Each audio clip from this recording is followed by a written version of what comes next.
भ्रष्टाचार है, विशेषज्ञ पदाधिकारी है वो भी बिका हुआ है, ये एजेंट हो या जीएम हो, सारे लोग बिका हुआ है। जो कथाकथित जो एक दलाल बनकर बोलिए या गुंडा बन के बोलिए, जो सरगना को सारे पॉलिटिकल हो, कुछ पॉलिटिकल लोग भी इसमें मिला हुआ है, जो उसमें मिलकर सारे टीमों को पैसा बांटा जाता है कांटा घर के द्वारा।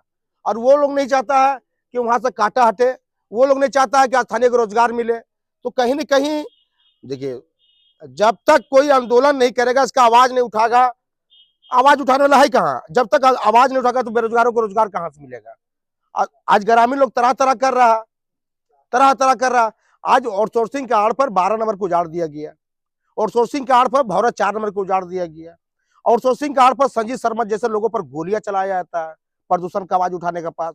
अगर प्रदूषण का आवाज उठाता है तो 45 लोगों को फंसा कर जेल भेजने का काम करता है। एक व्यक्ति 45 लोग को 10 महीना को 8 महीना जेल खटने का काम किया। तो हम ये पूछना चाहते हैं कि गोली हम ग्रामीण खाएंगे, प्रदूषण हम ग्रामीण खाएंगे, तो काला कमाई काला धन दूसरा चोर क्यों खाएगा? ग्रामीण क्यों नहीं खाएगा? उसको रोजगार क्यों नहीं मिलना चाहिए? यहाँ पर मैनुअल लोडिंग नहीं होना चाहिए, मैनुअल लोडिंग होना चाहिए। गोधर में हो रहा मैनुअल लोडिंग, बागबारा सेट में मैनुअल लोडिंग हो रहा। आज झरिया क्षेत्र में ही विधानसभा में मैनुअल लोडिंग नहीं हो रहा। क्यों नहीं हो रहा? कि यहाँ वर्चस्व जमाया हुआ नाग नागिन की तरह डसा हुआ झरिया को।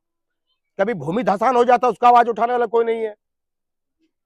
झरिया में भूमि धसान हो रहा, आवाज उठाने वाला नहीं है। प्रदूषण के नाम पर गोलियां चला देना है, उसका आवाज उठाने वाला कोई नहीं है। कहीं ना कहीं भ्रष्टाचार है, और इस आवाज को हम लोग कड़े से कड़े विरोध करेंगे। इसके लिए फिर जल जगना पड़ेगा, तो हम लोग जाने के लिए तैयार रहेंगे। हम ये पूछना चाहते हैं, भौरा बचाओ आंदोलन संघर्ष चल रहा है, क्या 12 नंबर उजाड़ा गया था? क्यों नहीं भौरा बचाओ संघर्ष चलाया गया था? 4 नंबर को उजाड़ा गया, तभी भौरा बचाओ समिति निकालना चाहिए था कि भौरा बचाओ समिति। 45 निर्दोष को जेल भेज दिया गया, उसको बोलना चाहिए, उठाना चाहिए आवाज। उस समय नहीं उठाया। हमरा कहीं ना कहीं चल रहा गुंडा बचाओ अभियान चल रहा है यहाँ पर।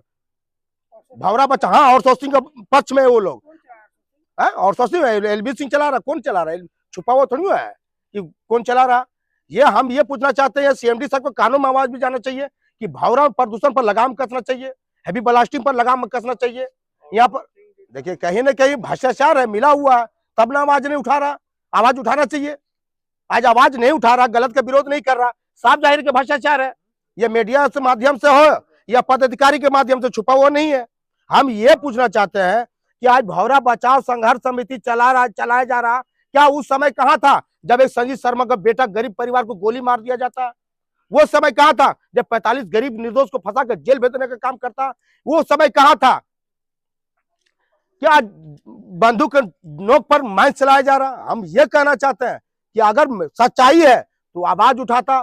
45 निर्दोष जेल गया तो उस पर धरना प्रदर्शन करता, तो 45 निर्दोष पर झूठा मुकदमा नहीं होता।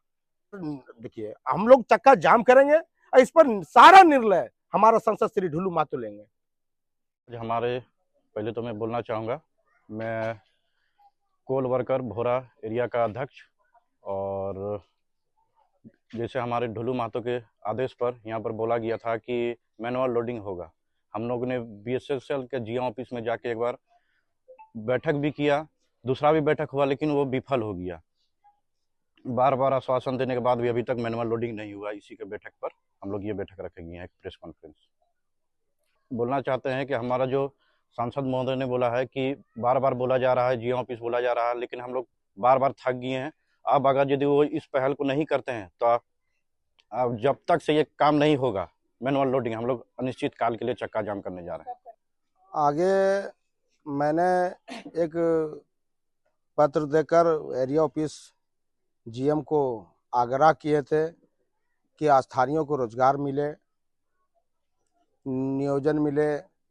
जिस तरह यहाँ के कंपनी द्वारा शोषित किया जा रहा, ट्रांसपोर्टिंग और सेल, लोकल सेल जो होता है, डीओ कार्ड पर मशीन चलाया जा रहा है, तो इसके प्रति हम लोग आवाज उठाए। संसद महोदय, धनबाद के लोकप्रिय संसद श्री ढुलू महतो जी हम लोग को यूनियन गठन किया, और यूनियन गठन कर कर वो एक लड़ाई दिया हम लोग को गरीबों के बीच में लड़ने के लिए कि भौरा 4 पे C2 जो नया मेंस खुला है, उसमें जो भी कोयला निकले उस पर मैनुअल लोडिंग हो, और जहां मैनुअल लोडिंग होगा कहीं न कहीं बेरोजगारी दूर होगा। तो एक बात धरना देकर जो हम लोग को मैं धरना दिया तो धरना में हम लोग को चिट्ठी भी मिला, और उसमें उस वार्ता में हम लोग वार्ता में पूरा जो वार्ता रखे जीएम साहब के सामने में, तो कहीं न कहीं लगा हम लोगों को स्थानीय द्वारा कथाकथी पॉलिटिकल भी कुछ सादा पोस्ट नेता भी इसमें शामिल, जो एजेंट जीएम सभी लोगों को इसमें मंथली मिलता है। जिस तरह जीएम साहब को वार्तालाप सब लगा हमको कि ये लोग कालाबाजारी करना चाहता है, ट्रांसपोर्टिंग कार्ड पर, डोजर लोडिंग कार्ड पर कालाबाजारी होता है, इसलिए ट्रांसपोर्टिंग ये लोग मैनुअल लोडिंग करना नहीं चाहता है। मैंने फिर सांसद महोदय जी के ऊपर सारा बातें रखे।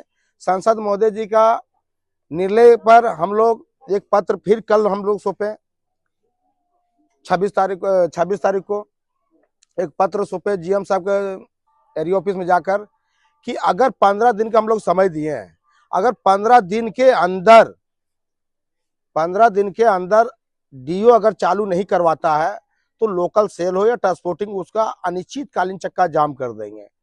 और भौरा में जो है प्रदूषण को लेकर आज झरिया ही पूरा, भौरा नहीं पूरा, भौरा तो परेशान है ही है, मैं पूरा झरिया की बात कर रहे हैं हम कि प्रदूषण पर इस पर कार्रवाई करें हमारे सीएमडी साहब जी। हम लोग जब भी पत्र देते हैं तो जीएम महाप्रबंधक को नहीं देते हैं, सीएमडी साहब भी हम लोग कोला भवन में भी हम लोग पत्र भेजते हैं, और इस पत्र पर अनदेखी करता है। कहीं ना कहीं ये भर बीमारी के लोग जो परेशान है, एक तो व्यवस्था नहीं है हम लोगों का अंदर में कि इलाज हो, बढ़िया हॉस्पिटल नहीं है जो हम लोग का बढ़िया इलाज हो, भर बीमारी के गरीबों लोगों को तो नंबर लगाना पड़ता है पीएमसीएच जैसे लोगों पर हॉस्पिटल में। तो हम लोग ये चाहते हैं कि प्रदूषण पर लगाम लगाए, जो हैवी ब्लास्टिंग कर रहा है, जो हम लोग को घरों पर दरार पड़ रहा है, वो उस पर लगाम लगाए। अगर लगाम नहीं लगता है तो हम लोग उग्र आंदोलन करने के लिए बाध्य होंगे, और 15 दिन के अंदर हम लोग ट्रांसपोर्टिंग का चक्का जाम करेंगे। जब तक संसद जी का आदेश नहीं आएगा ट्रांसपोर्टिंग का चक्का नहीं खुलेगा।